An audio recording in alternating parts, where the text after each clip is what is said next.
விளையாடி நேயர்களுக்கு சாய் சுதாவின் அன்பு வணக்கங்கள். இந்த பதிவில் நாம் பார்க்க இருப்பது கள்ளக்காதலன். என்னது கள்ளக்காதலன் கேட்கிறீங்களா? இந்த கள்ளக்காதலன் என்பது ஒரு கதை. இந்த கதையை எழுதியவர் சனாகீத். இந்த கதையில் என்ன எழுதியிருக்காங்கன்னு பார்த்தீங்கன்னா, சாதாரணமாக நாம் சிலரை கள்ளக்காதலர்கள் அப்படின்னு முத்திரை குத்துறோம், அவங்கள பற்றி புரளி பேசுகிறோம். அப்படி முத்திரை குத்தப்படுகின்ற பாத்திரங்களின் அவர்களுடைய நிலையில் இருந்து அது எப்படி இருந்திருக்கும் அப்படின்னு அவங்க எழுதியிருக்காங்க இந்த கதையை. கள்ளக்காதலன் அவன் கள்ளக்காதலன் இல்லை, நல்ல காதலன், உலகம் போற்றுகின்ற காதலனாக இருக்கின்றான். அவன்தான் துரோணா மகரிஷி என்கின்ற ஆசிரியன். துரோணா மகரிஷி பேரழகன், அழகால் பாதிக்கப்படுகின்றான். அருந்ததி அழகு குறைந்த ஒரு கதாபாத்திரமாக படைத்துக்கப்பட்டிருக்கின்றாள். அவள் சிங்கிள் மதர். அவளே ஒரு சுய சம்பாத்தியத்தில் கஷ்டப்பட்டு தன்னுடைய மகள் சந்திரமதியை படிக்க வைக்கின்றாள். சந்திரமதி அம்மாவின் கஷ்டத்தை புரிந்து கொள்ளாமல் சக மாணவியர்களை பார்த்து அது வேணும் இது வேண்டும் என்று ஆசைப்பட்டு அவங்க சாதையாக படிக்காமல் இருக்கின்ற ஒரு கதாபாத்திரமாக சந்திரமதி. மோத்தி என்பது ஒரு நாய்க்குட்டி. சாதாரணமாக எல்லோருமே நாயினா பயப்படுவாங்க, அருந்ததியும் பயப்படுறாங்க.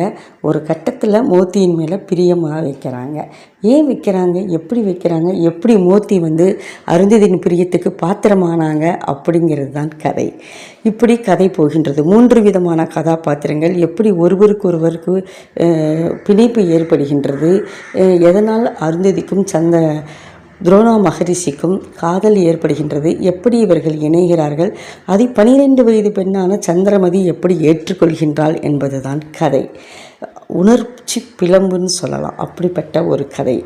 சிங்கிள் மதர் அவங்களுடைய பிரச்சனைகளை சிக்கல்களை சொல்கின்ற கதை. அக்கம் பக்கத்தவர்கள் பேசுவதனால் ஏற்படும் பிரச்சனைகளை சொல்கின்ற கதை அப்படின்னு சொல்லலாம்.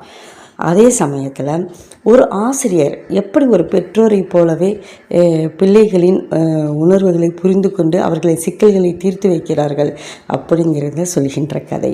பத்மா ஆசிரியையும் நாம் மறக்க முடியாது. இப்படிப்பட்ட ஆசிரியர்களும் இருக்கின்றார்கள். அதே போல தான் துரோணா மகரிஷியை ஒரு கதாநாயகனாக நம்ம வைத்து அதில் நம்ம மறந்துடுவோம் அவன் ஆசிரியராக செய்கின்ற நல்லவைகளெல்லாம். ஆனால் பத்மா ஆசிரியை மூலமாக ஆசிரியர்களின் மேன்மையை உயர்த்தி காட்டுகின்றார் சனாகீத். உண்மை இந்த கதை சொல்கின்ற கதைக்களம் இன்றைய காலகட்டத்தில் நடக்கின்ற பிரச்சனைகளை மையமாக வைத்து தான் எழுதப்பட்டிருக்கின்றது. உணர்ச்சி பிளம்பாக இருக்கின்றது. அனைவரும் கண்டிப்பாக வாசிக்க வேண்டும் என்று நான் கேட்டுக்கொள்கின்றேன். கள்ளக்காதலன் ஒரு மிகச்சிறந்த காதலன், அதில் சந்தேகம் கிடையாது.